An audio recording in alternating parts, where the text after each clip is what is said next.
Munculnya dua versi rekomendasi hak angket menimbulkan adanya isu masuk angin yang menerpa sejumlah legislator Sulsel, termasuk unsur pimpinan DPRD.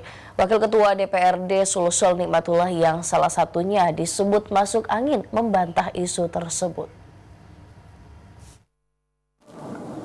Selanjutnya dalam rapat Wakil Ketua DPRD Sulsel Nikmatullah RB angkat bicara terkait namanya disebut-sebut masuk angin pasca keluarnya rekomendasi hak angket. Nikmatullah pun membantah tuduhan yang disebut bersumber dari Ketua Panitia Hak Angket Kader Khalid. Ia mengakui jika tuduhan itu tidak berdasar dan meminta masyarakat untuk tidak salah menafsirkan tuduhan itu. Menurutnya tuduhan itu bagian dari dinamika putusan hak angket. Ketua Demokrat Sulsel yang akrab disapa Ulla ini mengungkapkan, jika di flashback pada proposal awal hak angket, maka yang harus menjadi fokus hak angket adalah isu dualisme kepemimpinan gubernur dan wakil gubernur.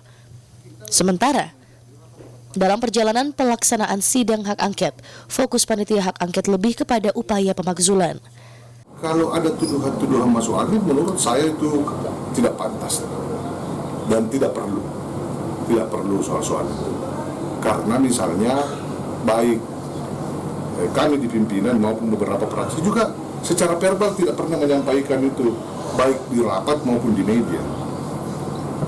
Padahal misalnya, ya kalau kita mau cermat melihat perjalanan pansus ini, seperti yang saya kemukakan dari awal, fokus dan proposal utama pansus angket ini adalah dualisme.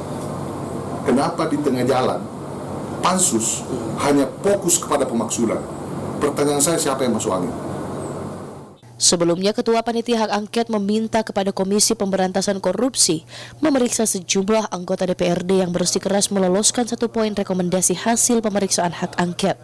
Sejumlah nama yang disebut Kadir diduga kuat masuk angin dan harus diperiksa KPK, yakni Nikmatullah, Aryadi Arsal dari fraksi PKS, Alimuddin dari PDIP, dan juga Muhammad Jabir sebagai Sekretaris Dewan DPRD Sulsel. Yahya Aditya, Selebes TV.